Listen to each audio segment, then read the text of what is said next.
Welcome back to another episode of the Off the Clock Podcast. I'm your host, Mark Boz, and today we have yet another episode for you all. But before we get into that, I know it had taken me a while to get back into the groove of things, but I wanted to take a break while I was doing this 100-day content challenge. As y'all know, that is finally done. So now we are back to doing episodes. But y'all, make sure to go follow me on all those socials. That's Instagram, TikTok, X, Facebook, all of them. All right. I'm not doing my hour-long podcast on those, but I'm still doing many interviews with athletes on campus. So still, y'all go check out those because those are still doing awesome. But with that being said, let's get into this new interview, guys. It has been one that I have been waiting for, and I'm finally glad it is done. I am glad with who I did it with. We are finally back interviewing javelinas, man. We're back interviewing the Hogs of TAMUK. So that is what I love, and that's what I'm happy to announce because this first one is honestly special because this is the first foreign athlete that we have had on this show. All right, so I'm glad that she decided to join. So with that being said, guys, she's from Latvia. She's a transfer from Midland Community College. All right, she's gonna be a star athlete in the blue and gold. So with that being said, welcome to the podcast. None other than Latvia's own Endija Sedlina. Let's go. Yeah, off the clock, never needed no wristwatch. Toast up, cheers to life, but this ain't no pit stop. Ayy, my words gon' get you to the top. Speak life into the mic like Mike at 90, pass me the rock. My words will touch thousands on the block. Without a doubt, but she's a reassurance on me, we lie. Ayy, off the clock, baby, but we tuned in, dialed in. Feel like Cat, how we always winning, man. It's up. All right, India, thank you so much for joining the podcast. I really appreciate it. This is the first one that I have back from like the first week of August. So I'm glad to finally be back, and I'm glad you're one of the first ones that I got on my show. So thank you for joining me. Thanks for having me. And so the first question we're going to talk about, you're from overseas. You're not from America. You're not a U.S. player. You're the first overseas athlete I've had on my podcast. Okay. So talking about that, you're from Latvia. Yes. How I want to open is just, what made you fall in love with basketball? How did basketball become in your life? I started playing basketball when I was 7 years old, but I played with guys until 5th grade, so until I was 12 years old. Then I joined a club because we don't have like high school sports, middle school sports, so we have clubs. Joined a girls club, and that's where it started, I guess. And since then, basketball has always been the sport? Pretty much, yeah. Before I started playing basketball, I was doing sports gymnastics, but I was little. I was swimming too, and my dad really wanted me to do like karate, judo, stuff like that. I was like, no, Dad, like this is not gonna work. I really want to play basketball. So. And I know previously when we had first met and we first started talking a little bit, something that you had mentioned is overseas, there's not many people who play multi-sports like they do here in the U.S., where it's very common for you to get someone in high school to play every single sport. Overseas, in your words, why was it like that, or what was the difference over there? So the first reason I think is just because we don't have like school sports. I mean, we do, but let's say it's not professional. So once you join a club, you really make that choice to play one sport. You dedicate like your whole time for one sport because we work out every day. We have like games every weekend. So it would be impossible to connect 2 sports or 3 or more. So I guess that's the main reason. And also, I mean, I don't know if a lot of coaches or parents or people would advise to play multiple sports because it's just too much stress on body, especially when you're young, and that's like where all the injuries start. And do you feel like it's kind of an advantage for you guys overseas to be able to just focus on that one sport and not have maybe that physical strain that people here or kids here in the U.S. might have from playing multiple sports and not being able to focus on one individual sport? See, I don't know. That's like controversial because if you do multiple sports, I'd say that's kind of good because you expand your perspective and you can decide whenever like a certain sport is going to be top one for you. Yeah. But on the other hand, I mean, if you just specialize in one sport, you could be better than someone that plays 4 other sports. And so for you, while you're overseas, what was maybe the club that you were a part of? Like the name or, Yeah. oh, so it's a really long name. So at first, I'm just going to say it in Latvian. Okay. Rīgas bērnu un jaunatnes trešā sporta skola. But then it changed to, what was it? Rīgas bērnu jaunatnes sporta skola Rīdzene. It's a long, long name and just like I can't even translate it. Yeah, because I was looking. Because like the club itself, we had multiple sports. Yes. So it was like swimming, tennis, basketball. They had more. So it's I not can't name all of them. it's not just one club only covers one sport. Mostly no. So they cover multiple sports under that one club. Pretty much so, yeah. Okay, yeah. Because I was trying to look up some of the clubs that you had played for. I couldn't find some. This is what I found is RBJSS Redzin. Rīdzene. Rīdzene? That's the one, yeah. That's my Okay. main club And where I then- played like since 5th grade until I graduated high school. Dang, you were there for a while. I was there- A lot of the same people in these clubs. Do you play with a lot of the same kids growing up and same Pretty people? much, yeah, the same age group, and like I guess like if you're good enough, you play with older girls or older boys. Okay. And the other one that I found was TT Riga. Yeah, it's TTT TTT Riga. It's actually our only professional women's basketball team in Latvia. So I got the chance to play for them a little and work out with them, but since school was like pretty important to me and like workout schedule overlapped with my school schedule, I had to give it up and just stay with my junior club. And you said that you started playing basketball when you were 7? Yeah. And what was one of the things that made you fall in love with playing basketball? I don't know, just the routine, the people, everything. I just really love basketball. The competitiveness of playing the sport?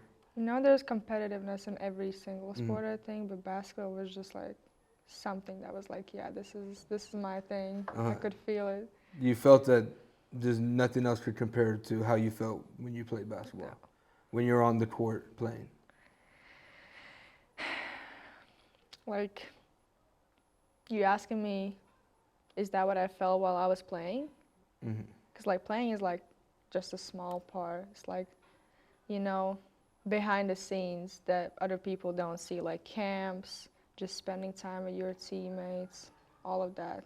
That's the biggest part of the basketball journey. You love everything about it, not just playing. Yeah. You love well, everything playing that goes is into great, it. but like you gotta get to the point where you play. You can't just like show up. So it's a lot of work.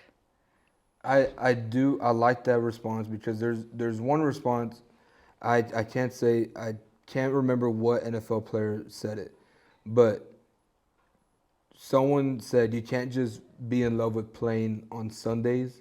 You gotta fall in love with the routine, with the practicing, because you only play those 17 games in the NFL season, but really there's times that by 5 or 6, how many times you're practicing during the week. Yes. You got to fall in love with the process in order to truly love the sport that you're playing. And it sounds like that's what you have fallen in love with.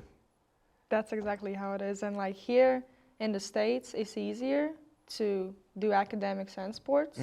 But like at home, let's say I go to school, classes start at 8 a.m., I'm done at like 3 or 4 p.m., then I gotta go to practice, starts at like 6 p.m. till 8 p.m. So it's like late nights. Every day is almost the same. You're just so tired. So what you need the most is discipline and motivation. And how long would you say it took you to fully fall into that discipline and motivation?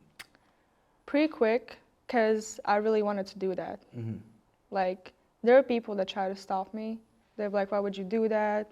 You know, it's like, what are you going to do? You're just going to stop playing basketball at some point. Like, you need to take care of your academics, which I always did, and I'm still doing it. But I don't know, basketball is like, you can kind of disconnect from reality, just in your own world, doing your own thing. You know, your teammates, coaches, like a family.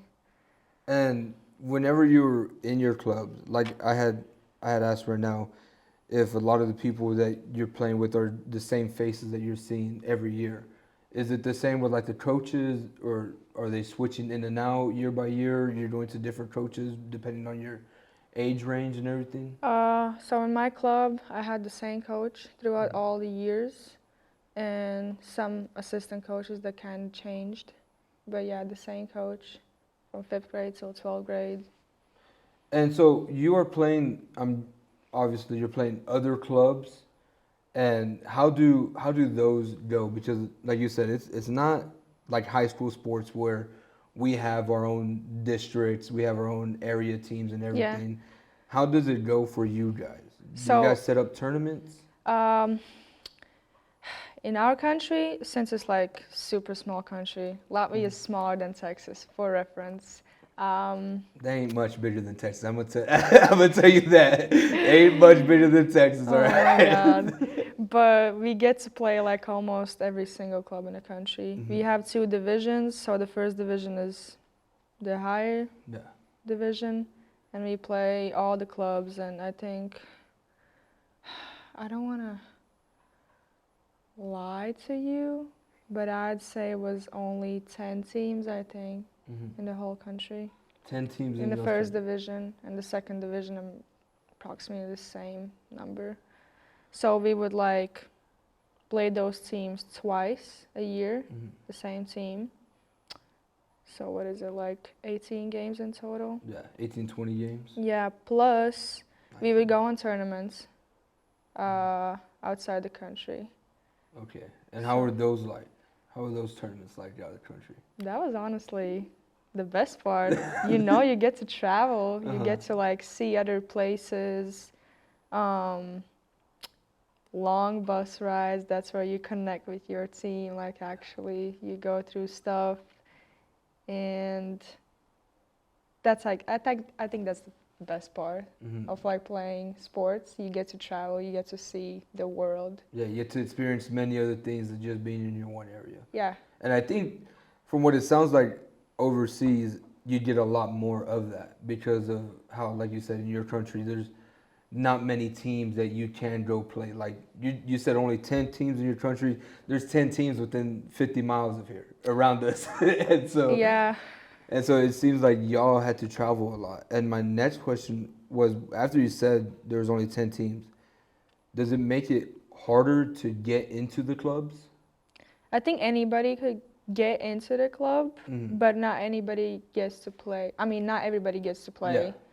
So let's say, actually, like girls' sports is a little questionable because, I mean, there are a lot more men's teams than women's teams. So, I don't know, let's say it's like 14 or 15 of us on the team. So, not a lot of girls. Yeah. And by the time, like, people just start quitting, so it's less and less players. And the funny thing is, like, once you get actually to high school, it's hard to get a whole team, so younger players would have to like play with us. My last year, 12th grade, it was me and one more girl like my age that still played on the team. Others were like year, 2 years, 3 years younger than us. Holy crap. Yeah. People just quit sports, like they just fall out of love. And why do you think it is that they fall out of love with it? Do you think it's because it's the same thing over and over again, or they just end up not wanting to play anymore? They just end up not wanting to play anymore. They find new hobbies, new interests. You know. But you thought you and your buddies stuck it out the whole time. Yep. Pretty much. And How have you noticed the culture is different for basketball from Latvia or from overseas and the U.S.? How have you seen the difference? Oh my God. Maybe the attitude. It's like I don't know how high school sports are here, but like once you get to college, people actually do want to play sports. They attend, they try, they compete. At home, some of the people were just like showing up just to be there, pretty much so. So I want to say the culture is, are there like not a lot of differences, but I guess it's more serious here. You think that they take it But on a serious I'm level? talking about like I can only compare youth sports at home or like Mm. college sports here, and there's also a big difference. Yeah, between the two, obviously. Yeah. And during your time here in the U.S. playing basketball, how have you seen, like, I don't know, how have you seen the difference with coaching sometimes? I know, like you said, it's a bit different because it's youth and college. But in your personal view, how have you seen some differences? So far, I've only had 2 coaches because before I came to Kingsville, I was at Midland College, Yeah. which is West Texas. And I think it really depends on the generations. I think, like, coaches have different strategies, different techniques, kind of depending on how old they are. How long they've been around the game? Yeah, some coaches just stick to the game that was like how many years ago, and I'm like, man, this is not working anymore. Like, this is not how you play basketball anymore. But they just keep pushing. Well, my coach at home, she was strict. Like, you just had to see her on the sideline at our games. Like, she was screaming on top of her lungs. Really? Yes, like she was rough on us, but also that's, I guess, where my discipline came from. Because she was pretty serious about it. And I mean, those who not never, but those who came to practices rarely, they never played. Yeah.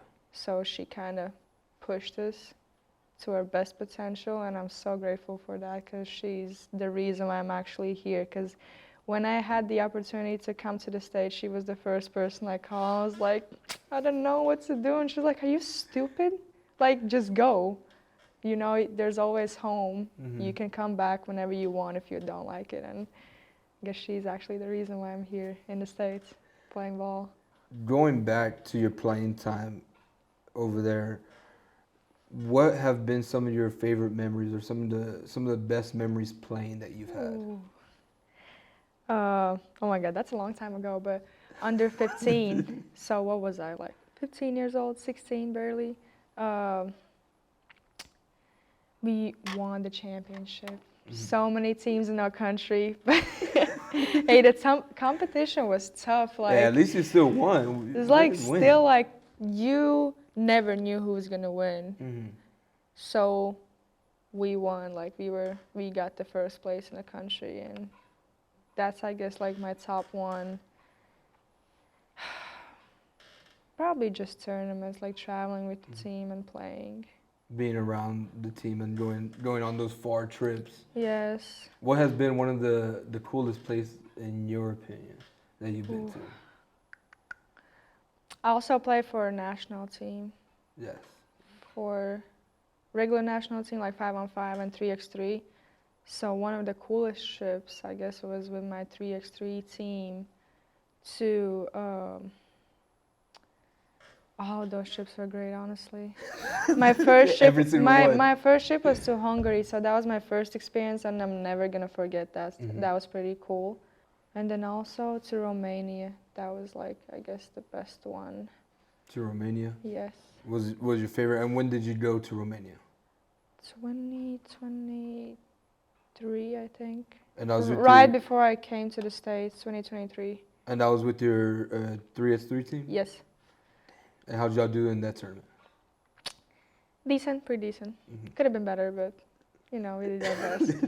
Because so 2 years in a row, we played tough teams. Like in our group, we had Spain, we had France, we had Netherlands. For reference, Netherlands just won. Like they got the first place, the women's team in a World Cup. And one of those girls that are on the roster, I played against her. So Spain, France, Netherlands, Turkey. This year we had Germany, Italy, Greece, and Poland, which are also tough teams. And I don't want to say how y'all did this summer because I don't want to get it wrong. So I'm gonna ask you, how did y'all do this summer? Not good. I'm not gonna lie. Yeah, should have done better, but There've been better years. there have been better years. Mm-hmm. But our team was pretty short. Like we were just all guards and one post player. So we were trying to fight through, but it's tough. It's tough. But I still liked it. Mm-hmm. You still had fun doing it. And where were you guys at this summer? Oh, this summer we were actually at home. So the first tournament was in my hometown, which is Riga. The second tournament was in Ventspils, which is also Latvia. But Okay. Now I want to go to, you mentioned how your coach was a big reason on why you're currently here. When you got the opportunity to move from Latvia to the U.S., what was one of the hardest adjustments for you? well, I was already here, or like hardest adjustment to make the decision. Hardest adjustments to move here, like Oh. when you moved here. Being away from home, different place. All of it. Especially All of Texas. it, like, honestly, the reality doesn't hit me immediately. So it just came a little later, like a month or two later. And then I was like, oh my God, like, this is so tough. I don't have my family here. Yeah. I don't have my friends here. I'm just kind of by myself. You have to create everything. It's like starting over again. Literally. And some people are like, I don't know how you're doing this. Like, how do you just go overseas and Yeah. start a whole new chapter? I said, man, I don't know. Like, looking back at it right now, I don't know what I was thinking. Like, I didn't know what I was doing at all. I did not know what I was doing, but I'm here now. How did the opportunity come about? How did Midland end up finding you? Okay, so Or did you end up finding them? They found me, but okay, so the initial plan was never to come to the States. Mm-hmm. Like, I wanted to keep playing basketball, but in Europe. So I participated in a showcase, and this guy, like the founder of shout out to Get Recruited, I was at his showcase, and after the showcase, he asked me if I want to go to the States. I said, no, I'm just here for fun. He was like, let me post your highlights on Twitter, when it was still Twitter, now X. I was like, I don't know. So he asked me again. He was like, send me your highlight video, I'll post it. I was like, okay. I sent it to him. He posted the highlight video, and like a couple of days later, I got 7 offers, I think. Dang. All of them were JUCOs. Most of them were D1 JUCOs, and a couple of them were like D2 JUCOs. So I turned down the offers immediately, like 4 or 5 of them. Because it wasn't what you wanted. Because it wasn't what I wanted, and I didn't even want to come. Mm-hmm. So I had 2 options left, and the coach at Midland College, he showed the most interest in me. Like, I guess he kind of encouraged me, and I was like, okay, maybe I should try. I still didn't know what I was doing, but that's how it all started. I got recruited. They found me. They recruited me from literally Twitter, like just by watching my 3-minute long highlight video. And they knew you were the one. It is. I think that's a crazy risk to take. Like my coach, Ron Jones at Midland College, he recruits a lot of international players. So I actually admire, like how he takes the risk, because you never know. Because was that all he had, was just those 3 minutes of video? Yeah, pretty much. Like, he watches my videos, like, okay, like, I guess I like this girl. Let me get in contact with her. That's how it started. And if you weren't to have come over to the U.S. to play, what would you have stayed doing? I really wanted to play in France. And the reason why I couldn't, so I still wanted to study, right? Mm-hmm. But to study over there, in most universities, you need to know French. So that was the obstacle I had. Never went there, never played. Never, you didn't speak any French? None. None. I don't know any either, all right? So we're fine. I was trying, but none. So it didn't work out. But I'm still grateful I'm here. Mm-hmm. Everything happens for a reason. That's what I always say. And you spent 2 years at Midland College. That's right. What ended up, first of all, what ended up being the final reason why you chose Midland? The coach, he just showed a lot of interest. Because the other school, they kind of reached out, but then they disappeared. So I was like, no. Midland College was the one. And it was a full ride, which is like a very big reason for me, like financially. And they're actually one of the top schools in D1 JUCO. Okay. Yeah. So you felt like so they you were had going, a lot of like a good history, basically. Yeah, like you had a good school opportunity. Too. Yeah. Okay. And in those 2 years, or whenever you first came over, what was like one of the biggest culture shocks for you? Like one of the biggest differences that you like? Food. You came down to Texas food immediately. Was it different? Depends what food you're talking about, but it's just like, you can ask any international student, and I'm like, oh my God, food is the worst. Whoa. I'm so sorry, but it's bad. And I'm not talking about barbecues and I'm not talking about barbecues and briskets. Those are great, but just like the fast food culture, oh my Lord. That's reasonable. That's not good. Look at me. I got hit with the culture, with the fast food culture a little bit. I don't want to be like stereotypical, but a lot of young people, they can't cook. So they would just be like, let's go get Chick-fil-A. Let's go get Cane's. And I'm like, no. You know how to cook? I do. I cook for myself, and I'm so grateful I finally have a kitchen. Because in Midland College, I was living in dorms. We did not have a kitchen, so I was forced to eat fast food. I was forced to eat in cafeteria. Now I'm eating good. Y'all should see my meals. I think I did see someone show a picture or of my breakfast. Yeah, of your breakfast. I think so. That's a work of art, isn't it? It was. And it tastes even better than it looks. You should drop the picture here. Yeah, no. If you send it to me, I'll put up the photo for everybody to see it. I'll probably start having orders because my teammates are like, "Oh my God, you gotta cook for me. Can you cook this? Can you cook that?" I'm like, "Yeah, man. Just come over. I'll do it for you." And go ahead and just describe what those 2 seasons that you spent at Midland, what were they like for you? My freshman year, I played, but I didn't play as much. It was kind of hard to adjust to the playing style he wanted us to do. Playing style he wanted us to play. It wasn't much different from what I was used to, but just those little things, like just a lot of talking on the court, communication, and just little details. So yeah, just a lot of adjustment my freshman year. My sophomore year, it got a lot of easier, but still, like learning new things. Yeah. Every day, every season, something's new.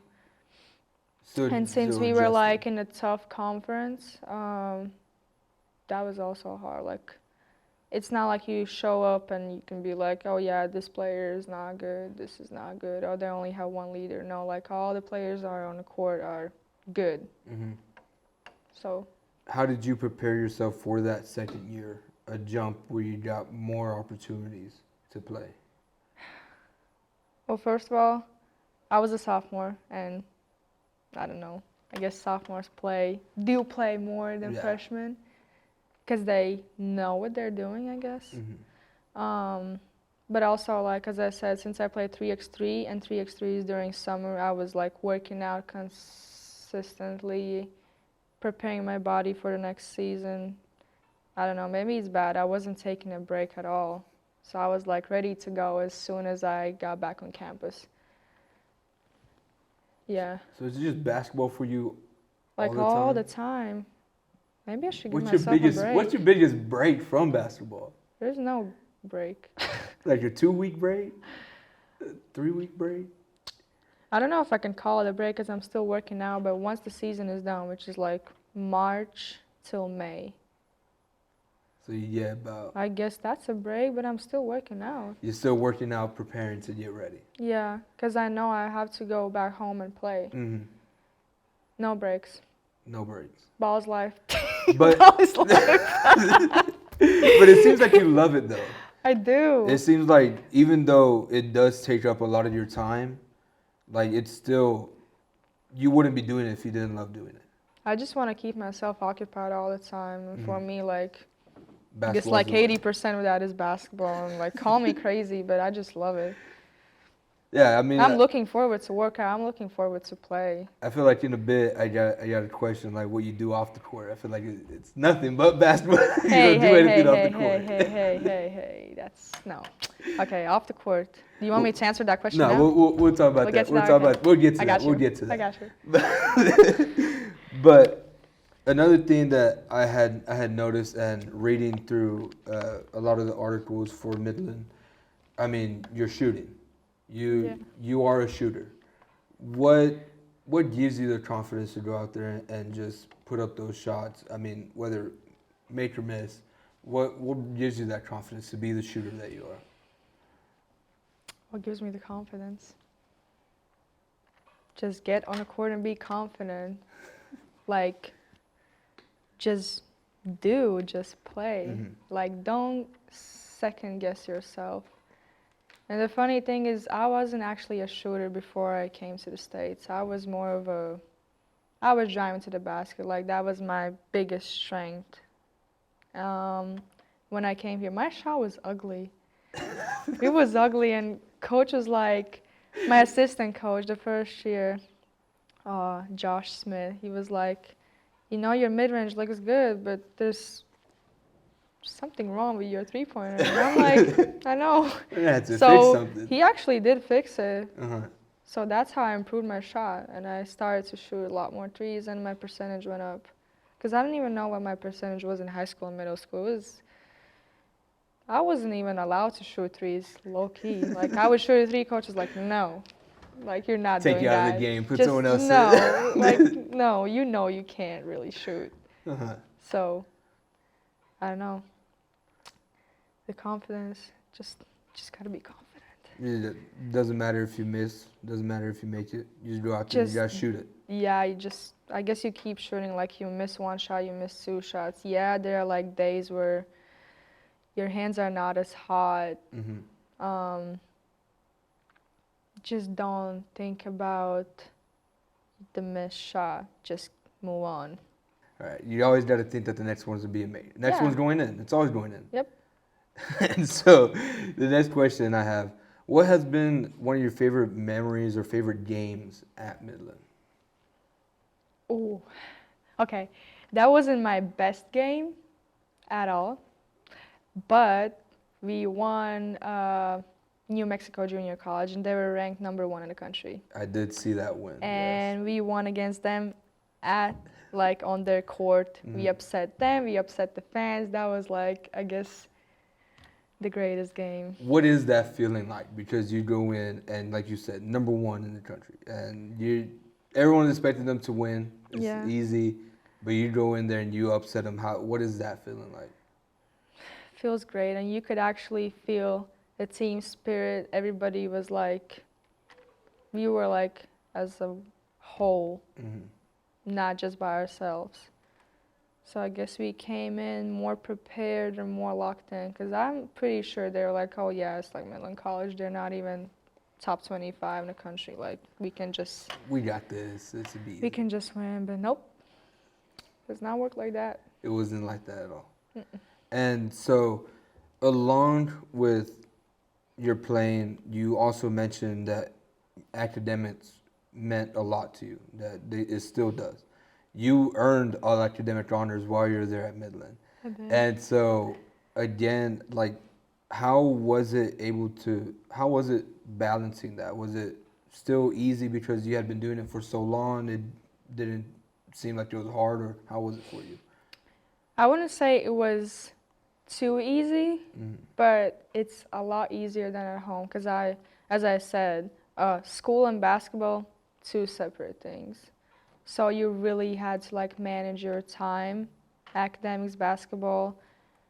So coming here, basketball is kind of, not only basketball, like your college sports are connected to your academics. Yes.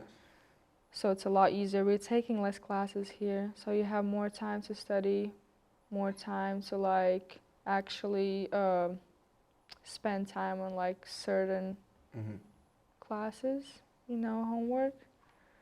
And you're also able to set your class schedule how you want it. I did not actually. Oh.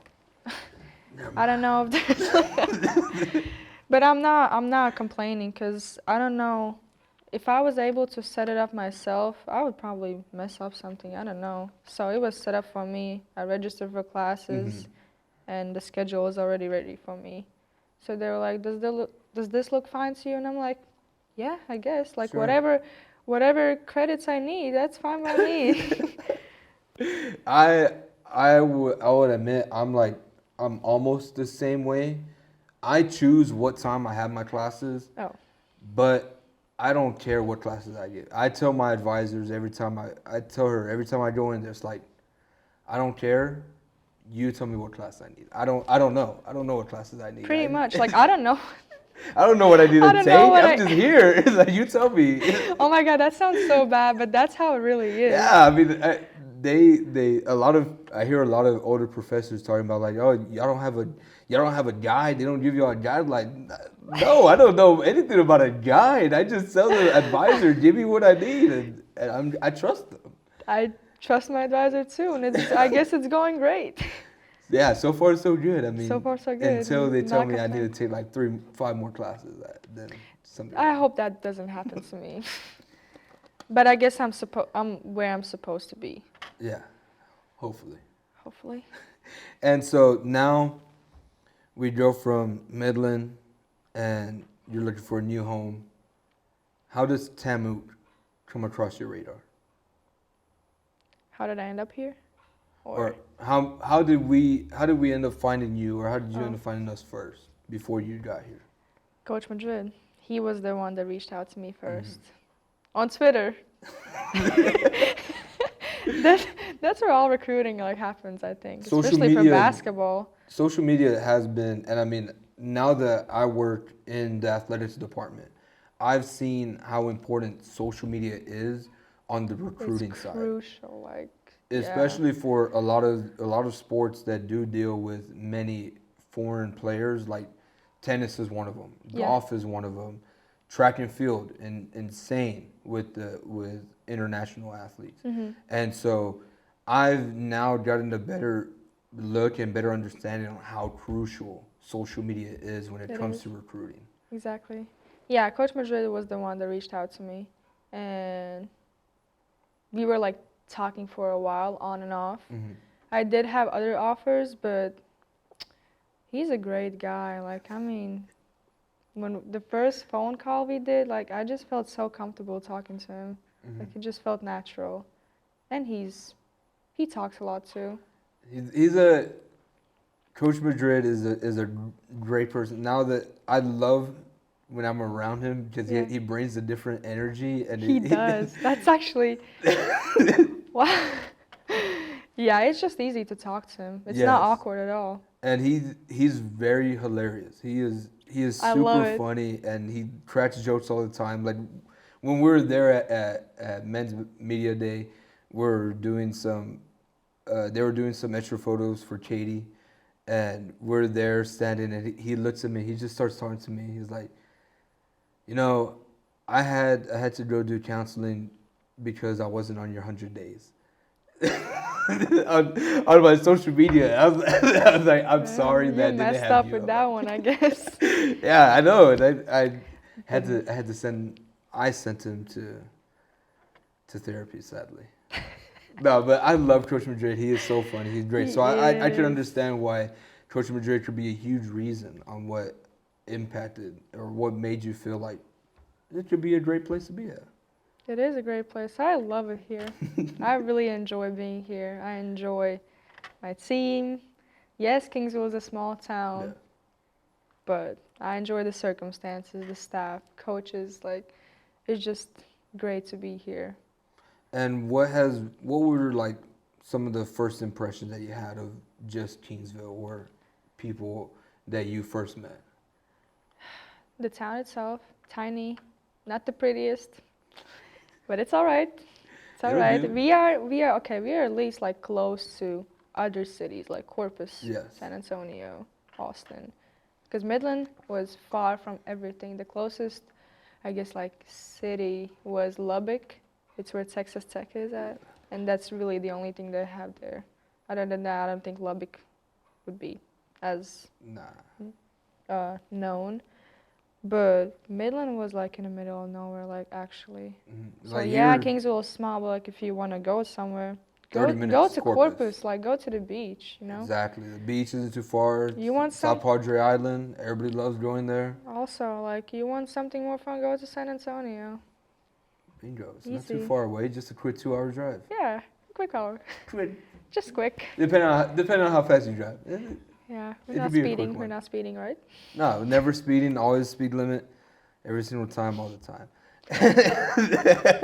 What excites you most about playing? Excites me. Yeah, Oh, about sorry. playing in the LSC conference, where we do have a lot of good competition in our conference.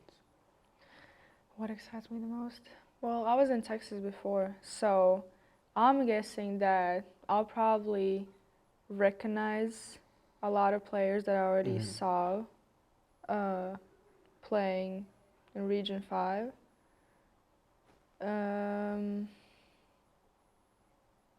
It's just good to know that we are like one of the top conferences in the country, and then we have a huge competition, and there's something to look forward to. It's not gonna be like, oh, I'm just gonna show up on the court, sweep them away, move on. Yeah, like this Like is every this single would be game will nothing. be a fight.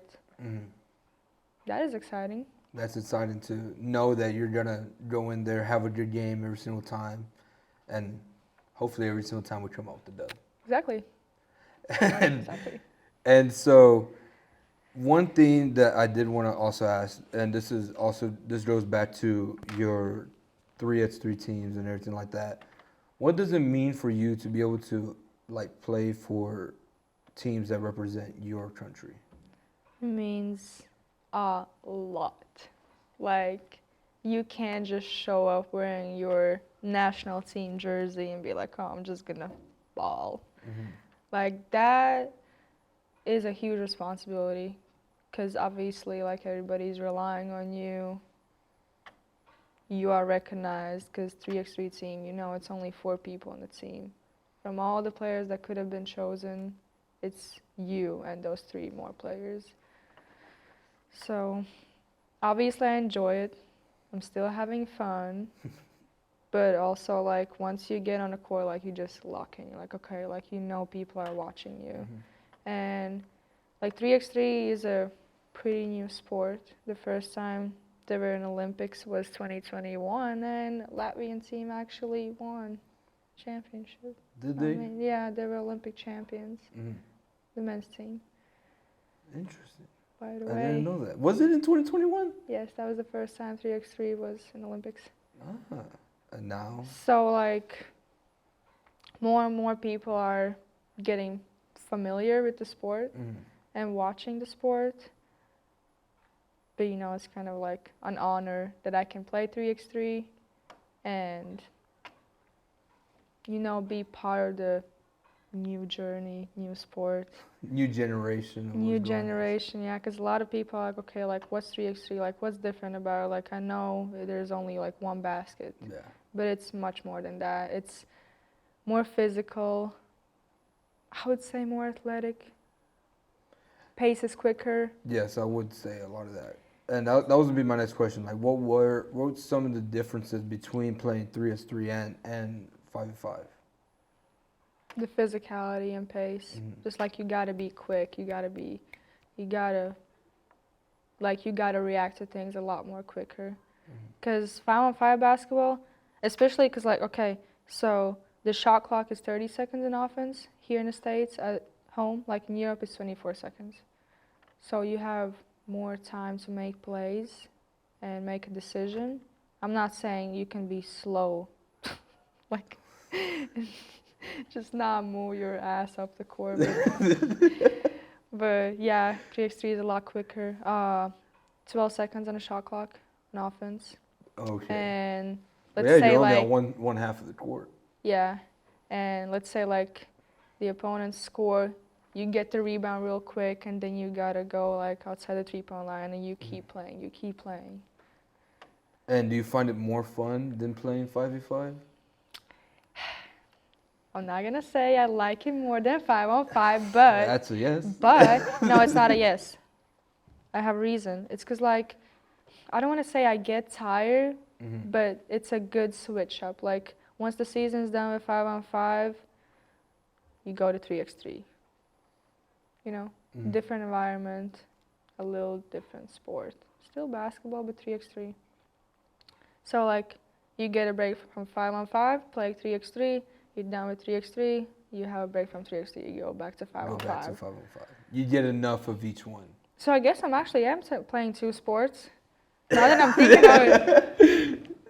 You're playing the same sport disguised in two different things. Yeah. Yeah. And so now we're going to go ahead and talk a little bit about off the court. All right. Let's do it.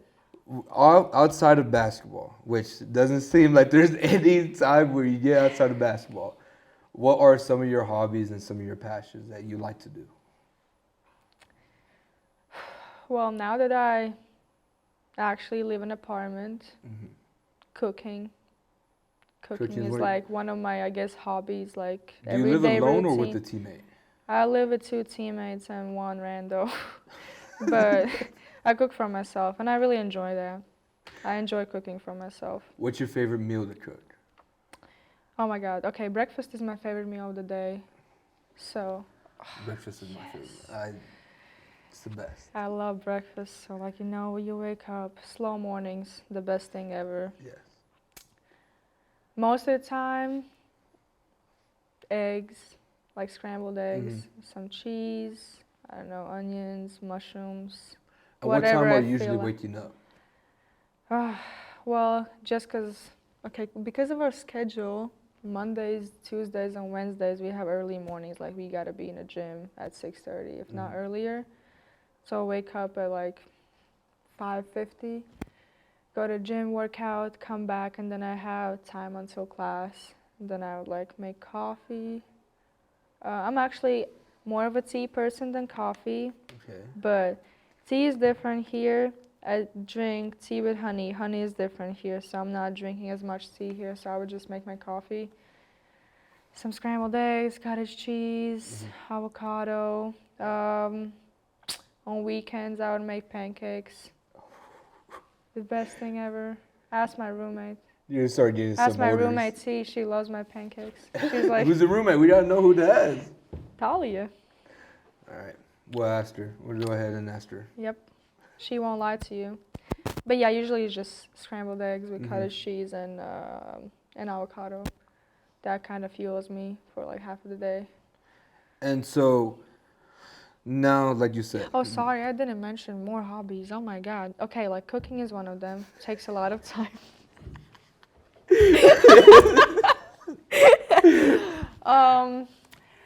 I like doing nails. I don't have my nails on right now, but I'm a low-key a nail tech actually, so sign up. I'm taking orders. So you can do nails. I can do nails, I can cook. She's opening up her own business. Wifey material, something like that. But not as much here, but at home I also enjoy just like riding my bike. Mm-hmm. I like spending time Bicycle, alone. or are you Like talking about bicycle, like bicycle, okay. bicycle, my bad. Like bicycle. I would just go on like late night bicycle rides. Is that what you call it? Cruises. Cruises. I love sunsets, so you would just see me like riding my bicycle. Do you to have like a certain spot? I was about to say, do you have a certain spot? I do have a certain spot, and just sit down by myself and enjoy the sunset. I go for walks at home, not as much here. Even though, I walk from class back to my apartment. That's a 20-minute walk. For those who don't believe me, just try to make that walk. My class to my apartment or vice versa is like 15, 20 minutes. So do you walk everywhere? I guess I get my steps in. Do you walk everywhere? Not everywhere, but majority of the time. And are you walking to practice in the morning? Oh no. Okay, No. That's what I was doing. Okay, my roommates or my teammates, they take me to class. But then I walk from building to building, and after that I usually walk back to my apartment as well. That's that. And at home also like coffee dates. Coffee dates with my friends. Just like spending time outside, chilling. And what's one thing about your Latvian culture, maybe like food, music, or traditions that you miss not having because you are here in the U.S.? Just miss food. Like I'm trying to make the best out of it here, but... What are some of your favorite meals? Y'all, beet soup. I remember having that conversation. It's red. It's actually like made from beets. I don't think I've ever eaten a beet. No way. I don't think ever in my life I have eaten a beet. Oh my God, well you're missing out. I'll let you know whenever I make beet soup. I'm gonna have to try some of that beet soup.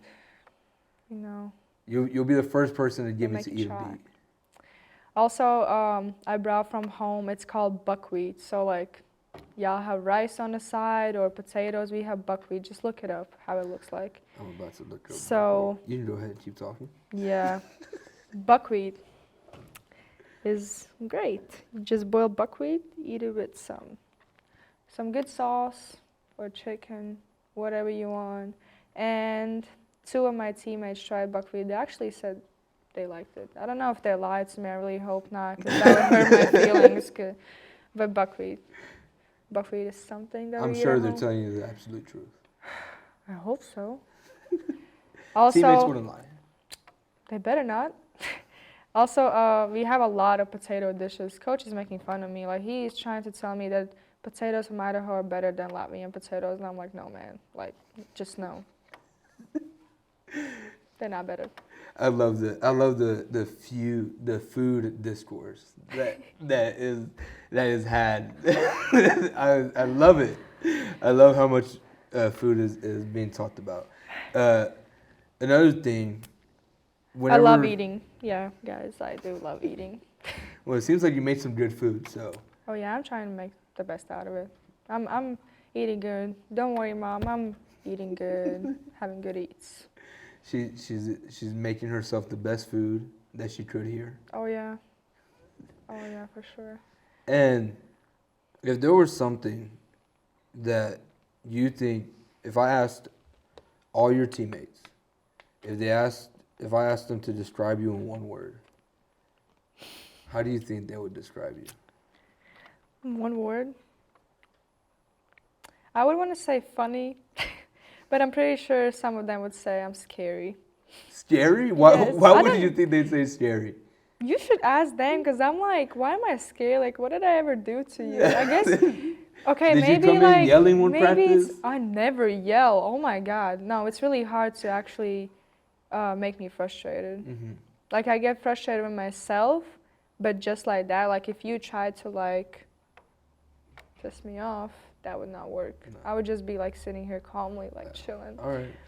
But I don't know, maybe it's just like my facial expressions, because sometimes like when I'm doing nothing or I'm just in my own thoughts or I'm locked in, I guess like my face is just like, you know, maybe that's why they say it's You know, I'll be sensitive. honest. I have seen you when you are just there, just sitting. Yeah, I could see it. I could understand. I really need to work on that, I think. I really As- do. As people say, Because people here, they don't understand it. People are like so kind and nice, so I just can't do that. So, but it's hard. you can't do Oh people being my. kind and nice. Yeah. Too kind and too nice. You need a little bit of rude in there. I guess. A little bit of attitude. A little bit of attitude. Okay, yeah, no, that makes sense. And A I'll little make bit sure. of attitude and sass. Yeah, I hope everybody knows that whenever pinch you of talk to that. her, just a lot of attitude, a lot of sass. I in said there. a little. Don't exaggerate, okay? You need, yeah, just when you talk to her, just know that. Keep that in the back of your mind. And so another thing I wanted to ask, what is something about you that people may not know about you that you would want them to know?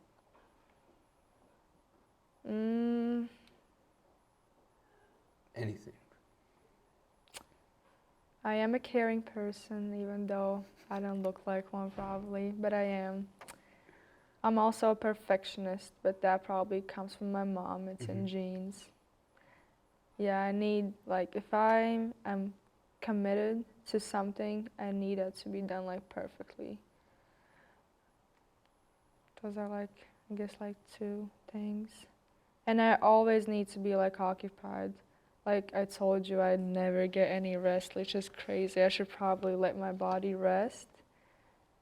But whenever I have free time, I need to be doing something. I can't just, like, lay in my bed, like, look in the ceiling or, like, watch TV. Yeah. I almost never watch TV. People are like, oh my God, like, you've never seen this show, you've never seen this movie. No, I haven't, because I'm actually doing something. I do not watch. I Constant rarely watch movement, TV. like, come on. I'm not I'm on a constantly mission. moving, I'm on a life mission. I'm on it. You wake up every morning with a goal and a mission to do. You gotta go I like do to something. sleep in, but hey, I'm a late night owl, so you'll see me like doing stuff at How like late 12 will you sleep a.m. in? How late will you On sleep a day in? off? Yeah, on a day off. Well, now that I'm actually waking up pretty early, almost every single morning, my sleep schedule is a little different, but at home, I'd say like 11 a.m. You sleep until 11 a.m. Yeah, maybe 12 p.m. And how late are you staying up? Because you said you're a night owl. How late? Late. 2 in the morning. Not now when I'm in school, but Obviously not in school. Getting good night's rest. Ready for a school year. and exactly. everything, school day. But see, I would tell people I hate early mornings. Like, you would not see me working out in the gym at 6 a.m. like ever. If that's not mandatory, obviously. You would see me in the gym at 11 p.m. at 12 a.m. bawling. Just not in the morning. That's what I did in off season in Midland. I got to know this great guy, and he worked out with me like one-on-one. We would go to the gym almost every single day at night. And that's when I feel the most energetic, like I'm ready to go. At night. Yes, at night. I don't know what it is. I guess that comes from my dad. My dad, he sleeps during the day and works at night. Like, that's who he is. And in genes, again. Perfectionist like my mom, and a night owl like my dad. And we haven't really at all talked about your parents, but how much of an impact have they had or in you playing sports and being here today?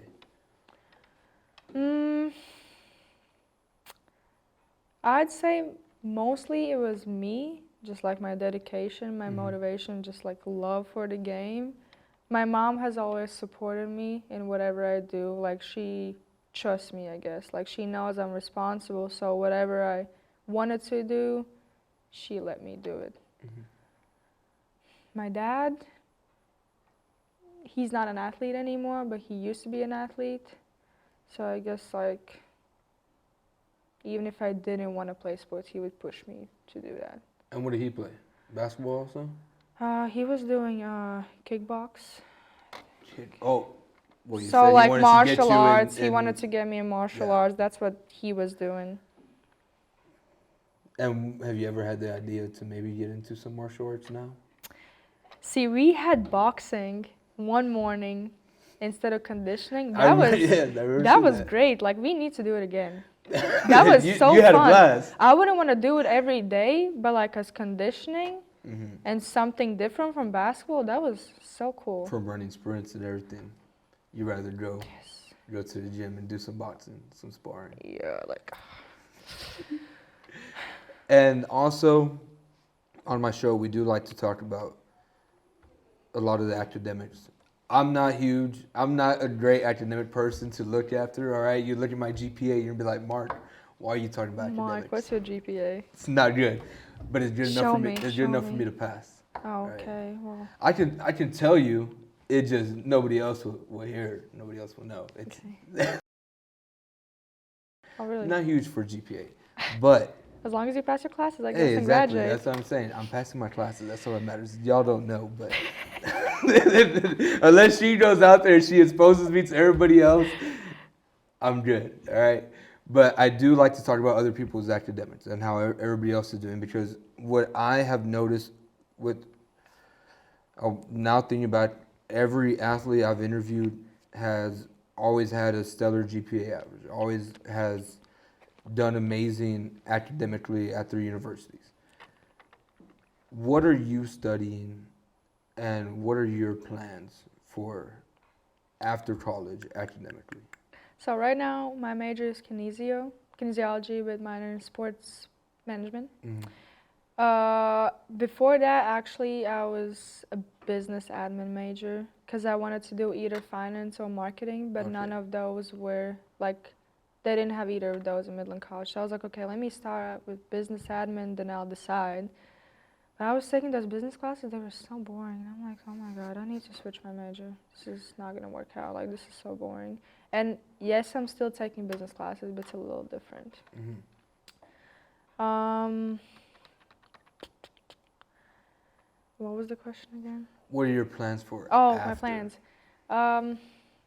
I really want to keep playing basketball professionally as long as I can because I really enjoy that. And I wouldn't want to have a different routine. I work during summers, so I've tried like different jobs, and all I can tell you is I absolutely hate working. That's not fun. Like, give me the ball. Let me like work out.